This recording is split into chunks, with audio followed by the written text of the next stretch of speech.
Investment risk అనేది market ఒడిదుడుకులకు లోబడి ఉంటుంది. ఇన్వెస్ట్ చేసే ముందు అందుకు సంబంధించిన వివరాలను క్షుణ్ణంగా తెలుసుకున్నాకే పెట్టుబడులు పెట్టండి. ఈ కార్యక్రమం నిపుణులు, అనుభవజ్ఞుల సూచనలు, సలహాల మేరకు మాత్రమే నడుస్తుంది. మీ పెట్టుబడులకు ఏబిఎన్ ఆంధ్రజ్యోతి ఎటువంటి బాధ్యత వహించదు.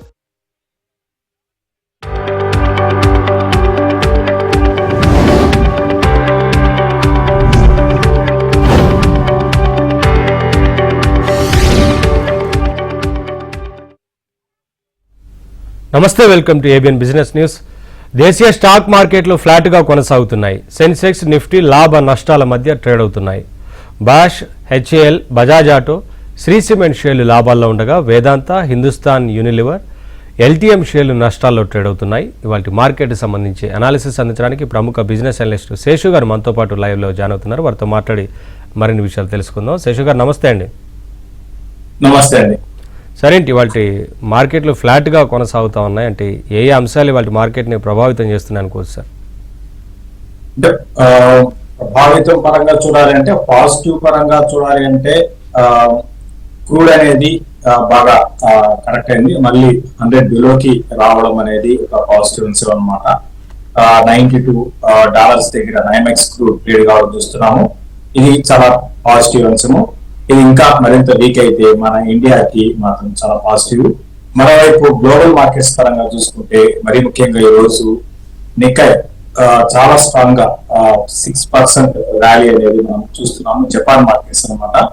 By and large Asian markets అన్ని కూడా 1.5% పైన లాభాలు ఉన్నాయి. మనమే కొంచెము వీక్ గా ఉన్నాం. ఇండియన్ మార్కెట్స్ మాత్రమే వీక్ గా ఉంది. ఇక ఓవరాల్ గా ట్రెండ్ పరంగా అంటే ఇండెక్స్ పరంగా కానీ గమనిస్తే, మనకి లాస్ట్ మనకి వార్ తర్వాత నిఫ్టీ బాగా క్రాష్ అయ్యి మళ్ళీ బ్యాక్ టు 24,200 24,000 లెవెల్ దగ్గర నుంచి ఇక్కడ ఆగింది. ఇక్కడ కొంచెం కన్సాలిడేషన్ లో ఉంది. అయితే ఈ క్రమంలో మనం చూడాల్సింది ఏంటంటే, స్టాక్స్ బాగా పెరుగుతున్నాయి. Mid and small cap action బాగుంది. ఈ రోజు కూడా నిఫ్టీ పరంగా పెద్దగా పెరగలేదు. కాకపోతే మనకి అడ్వాన్స్ డిక్లైన్ రేషియో కానీ గమనిస్తే 2000 పైన స్టాక్స్ పాజిటివ్ గా ఉన్నాయి అన్నమాట. ఇది చాలా పాజిటివ్ అంశము నిఫ్టీలో, ఎన్ఎస్సిలో. సో మరోవైపు 668 స్టాక్స్ మాత్రమే నష్టాల్లో ఉన్నాయి. కాబట్టి ఇక్కడ నిఫ్టీ పెరిగినా పెరగకపోయినా మెజారిటీ స్టాక్స్ అన్ని కూడా పార్టిసిపేషన్ బాగుంది. సో నేను కూడా నెక్స్ట్ కొన్ని రోజులు నిఫ్టీ ఇదే విధమైన అంటే కన్సాలిడేషన్ లో ఉండే అవకాశాలు ఉన్నాయి. నెక్స్ట్ బిగ్ మూవ్ వచ్చే లోపల గ్లోబల్ మార్కెట్స్ అన్ని కూడా చాలా స్ట్రాంగ్ ఉన్నాయండి. మన మార్కెట్స్ ఈ రోజు అనే కాదు, మనకి వారం ముందు కూడా మన మార్కెట్స్ లో అంత గొప్ప ర్యాలీ అనేది, అంటే గ్లోబల్ మార్కెట్స్ లో మంచి ర్యాలీ ఉన్న టైంలో మన ఎప్పుడు కూడా పార్టిసిపేషన్ లాస్ట్ ఒక 1.5 year రాలేదు. ప్రాబ్లీ మనకి నెక్స్ట్ మాన్సూన్ అంత గొప్పగా ఉండదంటారు. ఒకవేళ మాన్సూన్ బాగుంటే మాత్రం నేను కూడా న్యూ హైస్ వెళ్ళే అవకాశాలు ఉన్నాయి. దీంతో పాటు క్రూడ్ ఆయిల్ మరింత కిందకి వస్తే అది పాజిటివ్ గా చెప్తాను. పిరమాల్ ఫార్మా 225 లో ఉన్నాయి సార్, హోల్డ్ చేయొచ్చు అని అడుగుతున్నారు. పిరమాల్ ఫార్మా అనేది దీనికన్నా ఫార్మాలో చాలా, అంటే ఈ రోజు 11% ఈ స్టాక్ లో మనకు ర్యాలీ అనేది చూసాము. దీనికన్నా బ్రహ్మాండమైన కంపెనీస్ మనకు ఉన్నాయి. వాటి వైపు వెళ్ళమని చెప్తారు. ఓవరాల్ గా పిరమాల్ ఫార్మా అయితే కరెంట్ లెవెల్స్ లో ఇట్లా పెరుగుతున్నప్పుడే ప్రాఫిట్ బుక్ చేసుకోమని చెప్తాను. దీనికన్నా చాలా ఫార్మా కంపెనీస్ ఉన్నాయండి. వాటిలో క్వశ్చన్ తీసుకోమని చెప్తాను. నెక్స్ట్ కాలర్ శివప్రసాద్ చేస్తున్నారు. శివప్రసాద్ గారు నమస్తే అండి, మాట్లాడండి శేషు గారితో. నమస్తే సార్. నమస్తే అండి. సార్, నా దగ్గర తేజాస్ నెట్వర్క్స్ 690 లో ఉన్నాయి సార్. ఇప్పుడు దీన్ని ఈ రోజు నిన్న బాగా కొంచెం ర్యాలీ అయింది కదా సార్. ఇది ఏమైనా షార్ట్ కవరింగ్ ర్యాలా లేకపోతే అక్యుములేట్ చేసుకోవడానికి ఇది రైట్ టైమా సార్? ఒకసారి చెప్పండి సార్. హోల్డ్ చేయండి అండి. తేజాస్ నెట్వర్క్ ఏంటి అంటే, ఈ రోజులు ఏంటి అంటే రిజల్ట్స్ లో బాగా డిసప్పాయింట్మెంట్ కారణంగా వీక్ అయింది. తర్వాత రీసెంట్ గా అంటే లాస్ట్ ఒక కొన్ని నెలలుగా వీళ్ళకి ఏంటంటే ఆర్డర్స్ బాగా, ఆర్డర్ బుక్ పెరిగిందండి. సో దీని ఫలితం అంటే ఈ ఆర్డర్ బుక్ పెరిగిన కారణంగా నెక్స్ట్ క్వార్టర్ నుంచి కొంచెం రిజల్ట్స్ ఇంప్రూవ్ అయ్యే అవకాశాలు ఉన్నాయి. కాబట్టి ఉంచండి, లాంగ్ టర్మ్ కి మీరు కంటిన్యూ చేయండి. కరెక్షన్స్ లో అక్యుములేట్ చేసుకున్నాను. ఇంకా జరగాల్సిన డ్యామేజ్ అయితే మనకు ఒక 6 to 8 months ప్యాకేజ్ జరిగిపోయింది అనమాట. కాబట్టి ఇక్కడ నుంచి మరింత ఈ స్టాక్ లో భారీ సెల్లింగ్, భారీ పతనం అయితే ఉండదు. ఒకవేళ పడినా కూడా ఒక 10% పడినా కూడా మళ్ళీ బౌన్స్ అయ్యే అవకాశాలు ఉంటాయి. కాబట్టి మీరు తేజాస్ నెట్వర్క్ ని కరెక్షన్స్ లో యాడ్ చేసుకోమని. నెక్స్ట్ కలర్ ప్రసాద్ చేస్తున్నారు. ప్రసాద్ గారు నమస్తే అండి, మాట్లాడండి శేషు గారితో. డౌట్ ఏంటి చెప్పండి.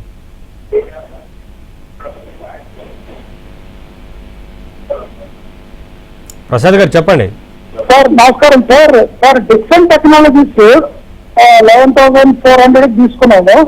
అది ఇంకా Q4 రిజల్ట్స్ రాలేదు. ఏమన్నారండి? డిక్సన్ టెక్నాలజీ గురించి అడుగుతున్నారా ప్రసాద్ గారు? యా, డిక్సన్ గురించి అడుగుతున్నారండి. Yes sir, yes. Dixon technologies ని అంటే డిక్సన్ టెక్నాలజీస్ మొన్న క్వార్టర్ రిజల్ట్స్ తర్వాత ఈ స్టాక్ లో విపరీతమైన సెల్లింగ్ వచ్చేసింది. సో రిజల్ట్స్ లాస్ట్ మొన్న క్వార్టర్ రిజల్ట్స్ టాప్ లైన్ పరంగా దాదాపు ఫ్లాట్ అని చెప్పొచ్చు. అయితే వీళ్ళు ఏంటి అంటే ఇన్ని రోజులు ఉన్న బిజినెస్ మోడల్ కి కొంచెం చేంజ్ చేస్తున్నారు. సో దాని ఫలితాలు రావాలంటే కొంచెం టైం పడుతుందండి. చూడండి, మీరు కరెక్షన్స్ లో మీరు కొనుక్కోవచ్చు అండి. లాంగ్ టర్మ్ తీసుకుంటే కరెక్షన్స్ లో ఈ స్టాక్ మీరు కొనుక్కోవచ్చు. నెక్స్ట్ కలర్ రాజు చేస్తున్నారు. రాజు గారు నమస్తే అండి, మాట్లాడండి శేషు గారితో. నమస్తే శేషు సార్. సార్ వేదాంత ఆఫ్టర్ డీమర్జీ 275 లో బై చేశాను. ఈ రోజు కొద్దిగా డౌన్ అవుతాను sir. Brokerage company down grade చేసింది కదా. అలాగే సెకండ్ వన్ క్వాలిటీ 4 బై చేయొచ్చా? ఇంకోటి ఏంటండి? Quality 4 fresh buy. క్వాలిటీ పవరా? అవును sir, second quality 4 fresh buy. First Vedanta. Okay అండి, వేదాంత మీద నేను ఫస్ట్ నుంచి కూడా అంత గొప్ప నాకు ఉద్దేశం అయితే లేదండి. సో అదంతా కూడా ఏంటి అంటే రీసెంట్ గా వేదాంత పెరగడానికి ప్రధాన కారణం మీకు తెలిసిందే, బాగా కమాడిటీస్ లో ర్యాలీ అనేది రావడం చూస్తున్నాము. వేదాంతలో ఇప్పుడు మీరు ర్యాలీస్ లో ఎగ్జిట్ కాదండి. ర్యాలీస్ లో ఎగ్జిట్ కాదు, ఎందుకంటే దీనికి రకరకాల కారణాలు ఉన్నాయి. బట్ ర్యాలీస్ లో వేదాంతని మీరు ఎగ్జిట్ కాదు. తర్వాత క్వాలిటీ పవర్ ఎలక్ట్రికల్ ఎక్విప్మెంట్ గురించి అడిగారు. క్వాలిటీ పవర్ ఎలక్ట్రికల్ ఎక్విప్మెంట్ మీద నేనైతే లాంగ్ టర్మ్ ఉద్దేశం ఉంటే పాజిటివ్ ఉన్నాను. మరి ముఖ్యంగా గ్రోత్ ప్రాస్పెక్టివ్ లో చూడాలి అంటే చాలా స్ట్రాంగ్ ఉంది అండి. చాలా స్ట్రాంగ్ గ్రోత్ అనేది ఇందులో మనం చూస్తున్నాము. సో ఓవరాల్ గా లాంగ్ టర్మ్ ఉద్దేశం ఉంటే మీరు క్వాలిటీ పవర్ ని కొనుక్కోవచ్చు, ఫ్రెష్ బై కొనుక్కోవచ్చు. కరెక్షన్స్ చూసుకోండి, కరెక్షన్స్ లో మాత్రం మీరు తీసుకోవడానికి ప్రయత్నం చేయండి. రీసెంట్ గా షార్ప్ ర్యాలీ వచ్చింది, at the same time stock లో ఒక చిన్న కరెక్షన్ కూడా ఉంది. ఈ కరెక్షన్స్ లోనే మీరు యాడ్ చేసుకోండి. యా, సెంట్రల్ బ్యాంక్ గురించి అడుగుతున్నారు సార్. కరెంట్ ప్రైస్ లో ఎగ్జిట్ ఆర్ హోల్డ్ చేయమంటారా అని, యావరేజ్ చేయొచ్చా లేదా అని అడుగుతున్నారు. సెంట్రల్ బ్యాంక్ ని అంటే మీరు దీంట్లో ఉంటూ దీన్నే యావరేజ్ చేసుకోవడం కన్నా ప్రస్తుతానికి సెంట్రల్ బ్యాంక్ ఉంచండి. ఉంచి ర్యాలీస్ లో ఎగ్జిట్ కానండి, షిఫ్ట్ కాండి. సెంట్రల్ బ్యాంక్ నుంచి వేరే బ్యాంక్ కి, కరూర్ వైశ్య బ్యాంక్ లాంటి దానికి షిఫ్ట్ అయిపోయింది. ప్రస్తుతానికి ఉంచండి, ఇట్లా పెరుగుతుంది. ఇప్పుడు అప్ ట్రెండ్ ఉంది. ఈ అప్ ట్రెండ్ లోనే మీరు అంటే ఇప్పుడు మనకి న్యూ హైస్ 41 అనమాట, లైఫ్ టైమ్ 41. అది దాటిందంటే అక్కడి నుంచి ఒక 5-6 రూపీస్ జంప్ రావచ్చు. వచ్చినప్పుడు మీరు ఎగ్జిట్ తీసుకోండి. నెక్స్ట్ కాలర్ అరుణ చేస్తున్నారు. అరుణ గారు నమస్తే అండి, మాట్లాడండి శేషు గారితో. నమస్తే సార్. నా దగ్గర లారస్ ల్యాబ్స్ ఉన్నాయి సార్. నా దగ్గర 980 యావరేజ్ లో లారస్ ల్యాబ్స్ ఉన్నాయండి. అది ఎక్కడ సెల్ చేసుకోవాలి? నేను షార్ట్ టర్మ్ కే తీసుకున్నానండి. అలాగే ఇప్పుడున్న పరిస్థితుల్లో BDL కానీ M&F ఫైనాన్స్, వెంటా ల్యాబ్స్ తీసుకొచ్చండి. లారస్ ల్యాబ్స్ ఎంత ఉన్నారు? 980 యావరేజ్ అండి. ఓకే, మంచి ప్రాఫిట్ లో ఉన్నారండి. చాలా స్టడీగా స్ట్రాంగ్ గా ఫార్మాలో ముందుకు వెళ్తున్న కంపెనీ. రీసెంట్ నెంబర్స్ కూడా వచ్చాయి, బాగానే ఉన్నాయండి. సో ఇట్లా పెరుగుతున్నప్పుడు మీరు ప్రాఫిట్ అంటే మీరు షార్ట్ టర్మ్ అంటున్నారు కాబట్టి ప్రాఫిట్ బుక్ చేసుకోండి. అరౌండ్ 1320, 1340 ఆ లెవెల్స్ లో ఒకసారి మీరు ప్రాఫిట్ బుక్ చేసుకోండి. తర్వాత మిగతా స్టాక్స్ ఏమో అడిగారు మీరు. యా, నెక్స్ట్ స్టాక్ ఏంటండి? యా, కాల్ కట్టండి సార్. మాధవ్ ఉన్నారు నెక్స్ట్ కాలర్. మాధవ్ గారు నమస్తే అండి, మాట్లాడండి. Sir KPH technology sir. Yeah, hello, చెప్పండి సార్. KPH టెక్నాలజీ 1,098 125 షేర్లు ఉన్నాయి సార్. హోల్డ్ చేయాలా, సెల్ చేయాలా? KPH టెక్నాలజీస్ నేను అంటే నన్ను ఫస్ట్ నుంచి ఫాలో అవుతున్న వాళ్ళకి ఇప్పుడు కాదండి, ఒక 2-3 ఏళ్ళ నుంచి చెప్తూనే ఉన్నాను. 1500 నుంచి వద్దు అవాయిడ్ చేయండి అని చెప్తూనే ఉన్నాను. సో ఒకప్పుడు క్రేజీగా పెరిగింది. నిజంగా అంత పెరగాల్సిన అవసరం ఈ స్టాక్ లో అప్పుడు ఎక్స్పెన్సివ్ అండి. ఇప్పుడైతే ఎక్స్పెన్సివ్ అయితే కాదు. ఇప్పుడు ప్రస్తుతానికి ఉంచండి కేపీఐటి టెక్నాలజీస్ ప్రస్తుతానికి ఉంచండి. బట్ మళ్ళీ మీకు మీ రేటు 1000 అట్లా రావడానికి బాగా టైం పట్టే అవకాశాలు ఉన్నాయండి. ఇప్పట్లో వచ్చే అవకాశాలు లేవు. ఏదేమైనప్పుడు కూడా చాలా చాలా స్టాక్ సెలక్షన్ చాలా జాగ్రత్తగా ఉండాలని అందరూ అనుకుంటున్నారు. అంటే ఈ స్టాక్ లో మనం కొనాలి అంటే అందరూ దాని గురించి చెప్తున్నారు అంటే కొనాలి అనే ధోరణి కాకుండా మీరు బిజినెస్ లో చేంజెస్, వ్యాపారంలో వస్తున్న మార్పులు ఇవన్నీ అర్థం చేసుకొని స్టాక్ మార్కెట్ లో ఎలా ఉంటుందంటే ఒక్కొక్కసారి ఒక్కొక్క స్టాక్స్ ఒక్కొక్క సెక్టర్ లో అంటే ఎవరు ఊహించని వాల్యూ వస్తుంది, దానికి తగ్గట్టుగా ఆపరేటింగ్ కూడా జరుగుతూ ఉంటాయండి. సో ఇప్పుడు మీకు ఇది కానీ గమనిస్తే 2024 లో వచ్చిన హై, జూలైలో వచ్చిన హై ఇంకా రాలేదు ఇప్పటికి. అంటే అప్పుడు 1800కి వెళ్ళింది అనమాట. ఇంకా 2 ఏళ్ళు కూడా అది వచ్చే అవకాశాలు అయితే లేవండి. వస్తాయని కూడా గ్యారంటీ లేదు. అంటే ఈ నెక్స్ట్ 2-3 ఏళ్లలో అందరూ కూడా ఎవరు కొన్నా ఎక్కడ కొన్నా అందరూ లాస్ లో ఉంటారు, అది గుర్తుపెట్టుకోండి. బట్ ప్రస్తుతానికి అయితే హోల్డ్ చేయండి, యావరేజ్ అయితే చేయకండి. ఈసారి అయినా సరే స్టాక్ కొనే ముందు మంచి బ్రాండ్ లేకపోతే వాళ్ళు అంటున్నారు వీళ్ళు అంటున్నారు కాకుండా మీరు స్టడీ చేసి మీరు ఇన్వెస్ట్ చేయడానికి ప్రయత్నం చేయండి. వొడాఫోన్ ఐడియా లాంగ్ టర్మ్ కోసం ఇన్వెస్ట్ చేయొచ్చు అని అడుగుతున్నారు సార్ 10 years కి. మీరు వొడాఫోన్ 10 years క్రితం ఎలా ఉందో ఇప్పుడు అలానే ఉంది, నెక్స్ట్ 10 years తర్వాత కూడా ఇలానే ఉంటుందండి. సో కాబట్టి ఏంటంటే మీకు ఫర్ ఎగ్జాంపుల్ 10 years బ్యాక్ ఎంత ఉందంటే 66 అట్లా ఉంది రూపీస్ ఉండేది, ఈ రోజు 10 to 12 వచ్చింది. మీరు అర్థం చేసుకోండి, 2,33,000 కోట్ల అప్పు ఉందండి. సో ఇప్పుడు ఇద్దరు బిగ్ ప్లేయర్స్ ఉన్నారు, ఎయిర్టెల్ ఒకటి, తర్వాత రిలయన్స్. ఇది ముందుకు వెళ్ళాలి అంటే దీనికి బాగా విపరీతమైన నెలకి కొన్ని వేల కోట్ల పంప్ చేయగలిగితేనే ఇది ముందుకు వెళ్తుంది, బిజినెస్ పరంగా ముందుకు వెళ్తుంది. అప్పటి వరకు కూడా ఇందులో ముందుకు వెళ్ళే అవకాశాలు లేవు. అంత డబ్బు పెట్టుబడి పెట్టి, లక్షల కోట్లు పెట్టుబడి పెట్టి వెయిట్ చేసి లాభాల కోసం వెయిట్ చేసి ఎవరు ముందుకు వస్తారో ఆలోచించండి.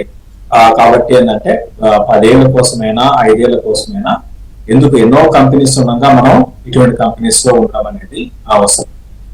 గోపాలకృష్ణరాజు చేస్తున్నారు. గోపాలకృష్ణరాజు గారు నమస్తే అండి, మాట్లాడండి శేషు గారితో. డౌట్ ఏంటి? నమస్తే అండి, గురువు గారికి నమస్కారం సార్. సాలటో SAL సాలటో 800లో కొన్నాను సార్, అది బాగా తగ్గిపోయింది, దాని గురించి చెప్పండి సార్. అలాగే సోమ్ డిస్లీ SDBL 294లో కొన్నాను సార్, అది తగ్గింది. ఆ 2 స్టాక్స్ గురించి చెప్పండి సార్. అంటే మీరు ఫస్ట్ స్టాక్ ఏమన్నారండి? సాలటో SAL ఆటో సాలటో 800లో కొన్నాను, బాగా తగ్గిపోయింది సార్, అది కొంచెం చెప్పండి సార్, 1.5 సంవత్సరం అయింది.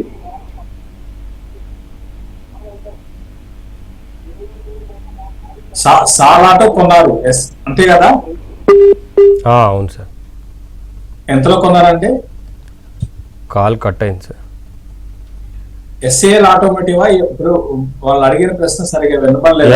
అవును సార్, అది కొంచెం అసలు ఆయన పాపం ఎందుకు కొన్నారో తెలియదు. ఇవన్నీ ఇటువంటి కంపెనీస్ జోలికి వెళ్ళకపోవడం మంచిదండి. ఇప్పుడు చేసేది ఏం లేదండి, బెటర్ ఏంటంటే పెరుగుతున్నప్పుడు స్టాక్ లో ఎగ్జిట్ తీసుకోండి. అంటే ఈ సరైన సరే మంచి అంటే SAL ఆటోమోటివ్ గురించి అడిగితేనే దాని గురించి నేను చెప్తున్నాను. ఆయన చెప్పింది నాకు వినపడలేదు. SAL ఆటోమోటివ్ లిమిటెడ్ అనే ఒక కంపెనీ ఉంది, ఇది మైక్రో క్యాప్ కంపెనీ అండి, మైక్రో చాలా చిన్న కంపెనీ. సో దీని గురించి మనం పెద్దగా ఈ ఇన్ఫర్మేషన్ అనేది ఉండదు. మీకు ఇటువంటి కంపెనీస్ లో ఇన్వెస్ట్ చేసే ముందు మీరు ఏం చేయాలంటే తరువుగా కంపెనీ యొక్క బిజినెస్ ని తెలుసుకోవాలి. మీకు బాగా తెలిస్తేనే కంపెనీ మేనేజ్మెంట్ పరంగా కానివ్వండి ఇవన్నీ తెలిస్తేనే మీరు ఇన్వెస్ట్ చేయాలి. అంతేగాని ఏదో వేగ్గా ఎవరో చెప్పారని ఇన్వెస్ట్ చేయొద్దు. ఈసారైనా సరే మంచి కంపెనీస్ లో ఇన్వెస్ట్ చేయడానికి ప్రయత్నం చేయండి. మైండ్ స్పేస్ రైట్స్ గురించి తీసుకోవచ్చా అని అడుగుతున్నారు సార్, ఏ ప్రైస్ అయితే కరెక్ట్ అని?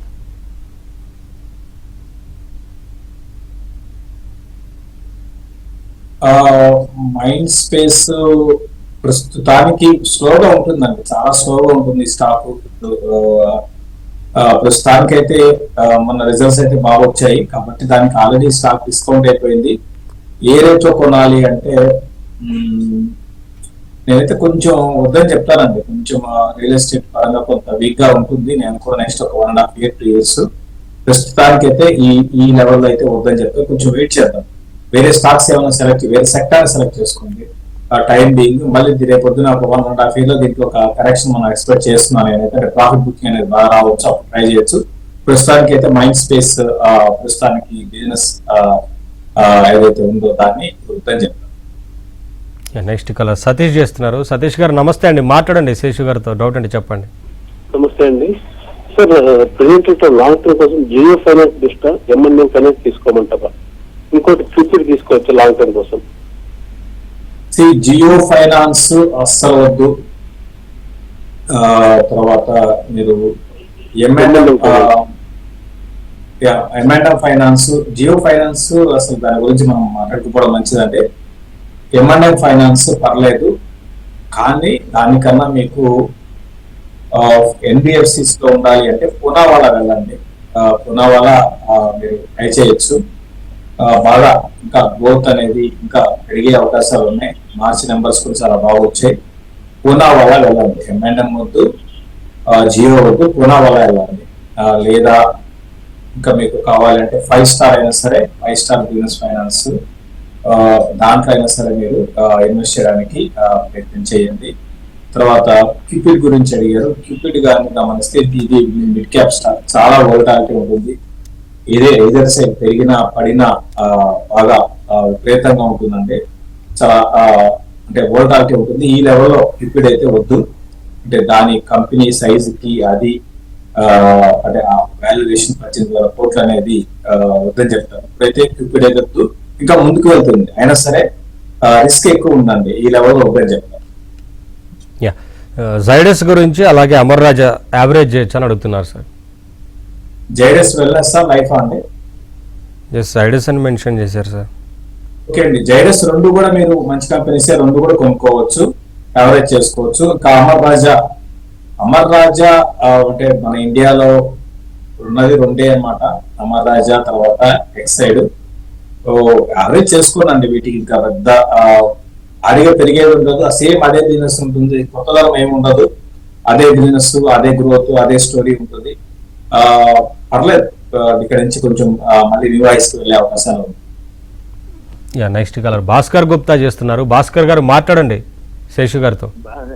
సార్ నేను హైదరాబాద్ నుంచి మాట్లాడుతున్నా, భాస్కర్ గుప్తాను. చెప్పండి సార్. సుజలాన్ గురించి చెప్పండి సార్. టాటా మోటార్స్ సుజలాన్ మీరు స్లోగా ఉంటుందండి, బట్ నేను సుజలాన్ చెప్పాలి. మన ఇండియాలో ఆల్టర్నేట్ ఎనర్జీ అనేది చాలా చాలా ఒక అంటే రికార్డు స్థాయిలో మనం ముందుకు వెళ్తున్నాం అనమాట. ఇది విండ్ పవర్ లో ఉన్నారు. సో నేను కూడా ఫ్యూచర్ అయితే బాగుంటుంది. తర్వాత డెట్ పరంగా కూడా లేదు, కంటిన్యూ కొనొచ్చండి, ఫ్రెష్ గా కొనొచ్చు. కాకపోతే ఏంటంటే మీరు ఇటువంటి స్టాక్స్ లో ఏంటంటే ఇది ఈక్విటీ చాలా పెద్దగా ఉంటుందండి. అంటే నెంబర్ ఆఫ్ ఈ షేర్స్ చాలా పెద్దగా ఉంటుంది. సో అటువంటిప్పుడు ఏంటంటే భారీగా పెరిగిపోతుంది స్టాక్. మళ్ళీ ఇప్పుడు న్యూ హైస్ వెళ్ళాలంటే చాలా టైం పడుతుంది, బట్ ఈ లెవెల్లో బై చేసుకోవచ్చు. నెక్స్ట్ కాలర్ శ్రీధర్ చేస్తున్నారు. శ్రీధర్ గారు నమస్తే అండి, మాట్లాడండి శేషు గారితో. ఆదాని పవర్ 150లో ఉన్నాయండి, అది ఉంచమంటారా అయితే ప్రాఫిట్ బుక్ చేసి ఉంటారా? ఏంటంటే అదాని పవర్ 150 ఉన్నాయండి. అదాని పవర్ 150 ఎంత ఉన్నాయండి? 150లో ఉన్నాయండి. ప్రాఫిట్ బుక్ చేసి అంటారా అట్లా ఉంచమంటారా? బెస్ట్ ప్రాఫిట్ బుక్ చేసుకుని పవర్ సెక్టర్ లో వేరే దాంట్లోకి వెళ్ళండి. Sir Fortis health, Natco pharma గురించి అడుగుతున్నారు, ఇప్పుడు ఎంటర్ అవ్వచ్చా అని. రెండు కూడా బెస్ట్ బైస్ అవుతాయండి. Fortis health and Natco pharma రెండు కూడా లాంగ్ టర్మ్ ఉద్దేశం ఉంటే మీకు best buys. Plus downside risk అంటే మీరు కంగారు పడాల్సిన అవసరం లేని కంపెనీస్ అనమాట. మరి ముఖ్యంగా ఫోర్టిస్ అయితే ఒకవేళ 800కి వచ్చినా కంగారు పడకండి, ఇంకా కొనుక్కోండి. ఓవరాల్ గా హాస్పిటల్స్ అనేది ఫ్యూచర్ అనేది బ్రహ్మాండంగా ఉంటుంది. సో రెండు కూడా బెస్ట్ బైస్ అవుతాయి. నెక్స్ట్ కలర్ రామలింగేశ్వరరాజు చేస్తున్నారు. రామలింగేశ్వర్ గారు మాట్లాడండి. సార్ నాకు ఆర్ఈసి ఆర్వీఎన్ఎల్ గురించి చెప్పాలండి.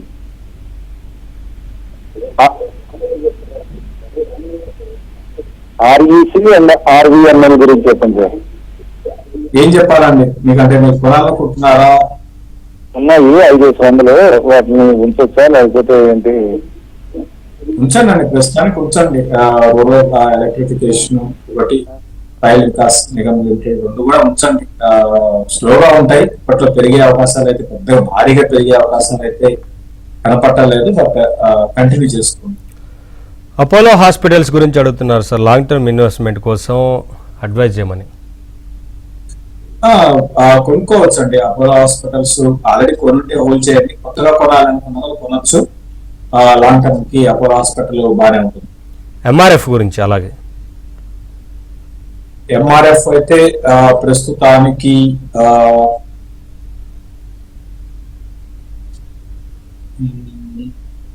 కొనుక్కోవచ్చు అండి ఎంఆర్ఎఫ్ అని. కాకపోతే ఏంటంటే మనకి లాస్ట్ 2 months గా క్రూడాయిల్ లో చూస్తున్నామంటే భారీగా క్రూడాయిల్ పరంగా బాగా పెరిగింది. నెక్స్ట్ క్వార్టర్ వీళ్ళకి మార్జిన్స్ బాగా పడే అవకాశాలు ఉన్నాయి. సో క్రూడాయిల్ మనకి 70 బిలో అట్లా వస్తుందో రాదో నాకు తెలియదు. వస్తే బాగుంటుంది, రాకపోతే మాత్రం మార్జిన్స్ అయితే ఎఫెక్ట్ అవుతాయి. బట్ ఇటువంటి పడుతున్న టైంలోనే 1,20,000 అట్లా కూడా రావచ్చు. అక్కడ మీరు బయింగ్ పాయింట్ పెట్టుకొని కొనుక్కోండి. కంగారు పడాల్సిన స్టాక్ కాదండి. ఇటువంటి స్టాక్స్ మీరు పడినా కూడా ఎంత పడినా కూడా మీరు హోల్డ్ చేసుకోవచ్చు. బాంబే డైయింగ్ ప్రెసెంట్ ప్రైస్ లో బై చేయొచ్చా అని అడుగుతున్నారు సార్. వద్దండి, బాంబే డైయింగ్ అయితే ప్రస్తుతానికి వద్దు. నేనైతే బాంబే డైయింగ్ ని అవాయిడ్ చేయమని చెప్తాను. అండ్ హెచ్డిఎఫ్సి బ్యాంక్ 930లో ఉన్నాయి. సో హోల్డ్ చేయమంటారా, యావరేజ్ చేయమంటారా, లేదా ఎగ్జిట్ అవ్వమంటారా అని అడుగుతున్నారు సార్. హెచ్డిఎఫ్సి బ్యాంక్ ని యావరేజ్ చేసుకోనండి. రీసెంట్ గా బాగా స్టాక్ లో ఫాల్ చూసాము. యావరేజ్ చేసుకోనండి. కంపెనీ పరంగా ఏంటి అంటే మరీ కన్సర్వేటివ్ కంపెనీ అయిపోయిందండి. అంటే గ్రోత్ లేదు కంపెనీలో. బట్ యావరేజ్ చేసుకొని మళ్ళీ ఈసారి కొంచెం ప్రాఫిట్ ఎగ్జిట్ అయిపోయి షిఫ్ట్ కాదు బ్యాంక్, ఈ బ్యాంక్ నుంచి వేరే బ్యాంక్ షిఫ్ట్ కావడం బెటర్. ఎందుకంటే చాలా మరీ అంటే అతి జాగ్రత్తగా వెళ్తున్నారనో లేదో మనకి తెలీదు. చాలా రిజల్ట్స్ పరంగా గ్రోత్ దాదాపు లేదనే చెప్పాలండి. లాస్ట్ ఇయర్ తో పోల్చుకుంటే ఇప్పుడు అక్కడక్కడ ఫ్లాట్ గా ఉంది. లాస్ట్ క్వార్టర్ తో పోల్చుకుంటే అక్కడే ఉంది. సో కాబట్టి ఏంటంటే గ్రోత్ పరంగా ఆగిపోయిందండి హెచ్డిఎఫ్సి బ్యాంక్. అందుకని ఏంటంటే ఇప్పుడు కొనండి, కొంచెం పెరగచ్చు. ఇక్కడ నుంచి ఒక 10 to 15% ర్యాలీ వస్తుంది. వచ్చినప్పుడు ఎగ్జిట్ తీసుకోండి. హెరిటేజ్ సార్ 300లో ఉన్నాయి. సో కంటిన్యూ చేయొచ్చా లేదంటే ఎగ్జిట్ అవ్వమంటారని అడుగుతున్నారు సార్. హెరిటేజ్ టైం వేస్ట్ తప్ప మీకు భారీగా పెరిగే అవకాశాలు అయితే లేవండి. ఈ బిజినెస్ లో ఈ బాగా ఈ డైరీ దాంట్లో చాలా కాంపిటీషన్ ఉంది, మార్జిన్స్ చాలా తక్కువ ఉంటాయి. సో కొత్త కంపెనీస్ కొన్ని అంటే ప్రీమియం బేస్డ్ కంపెనీస్ చాలా వచ్చాయి. కాబట్టి ఏంటంటే ఫ్యూచర్ లో ఈ కాంపిటీషన్ తట్టుకొని హెరిటేజ్ బిజినెస్ పరంగా ముందుకు వెళ్తుంది అయితే అనుకోను. టైం వేస్ట్ కార్యక్రమం తప్ప మీకు ర్యాలీస్ లో ఎగ్జిట్ కాదు. కుపేడ్ మార్పిన్ ల్యాబ్స్ లాంగ్ టర్మ్ కోసం తీసుకోవచ్చా అని అడుగుతున్నారు సార్. క్యూపిడ్ వద్దండి. క్యూపిడ్ రిస్క్ ఎక్కువ ఉంటుంది, బాగా పెరిగిందండి, అబ్నార్మల్ గా పెరిగిపోయింది. ఈ లెవెల్లో వద్దు. మోర్పెన్ ట్రై చేయొచ్చండి. మోర్పెన్ ఏంటంటే బాగా డైవర్సిఫైడ్ అవుతున్నారు. OTC products, over the counter products లోకి వస్తున్నారు. తర్వాత ప్రోటీన్ పౌడర్స్ అని అంటే హెల్త్ రిలేటెడ్ అన్ని కూడా అంటే లైక్ గ్లూకోమోనిటర్స్ తో పాటు other health related multi vitamins tablets ఇవన్నీ కూడా ఓటీసీ ఏవైతే ఉంటాయో ఇప్పుడు ట్రెండింగ్ ఏంటంటే ఇప్పుడు మనకి లైక్ ప్రోటీన్ పౌడర్స్ కావచ్చు, అదర్ మల్టీ విటమిన్స్ టాబ్లెట్స్ కావచ్చు, ఇటువంటివి బాగా ఉన్నాయండి. వాటిలో కూడా వీళ్ళు ఎంటర్ అయిపోయారు. కాబట్టి ఏంటంటే దాని ఫలితము లాంగ్ టర్మ్ లోకి రావాలంటే కొంచెం టైం పడుతుంది, అంటే రిజల్ట్స్ పరంగా రావాలంటే. బట్ కొనుక్కోవచ్చు, మోర్పెన్ బై చేయొచ్చు. Yeah, thank you sir, thanks for joining sir. ఇది వాళ్ళ ఏబిఎన్ బిజినెస్ న్యూస్ లేటెస్ట్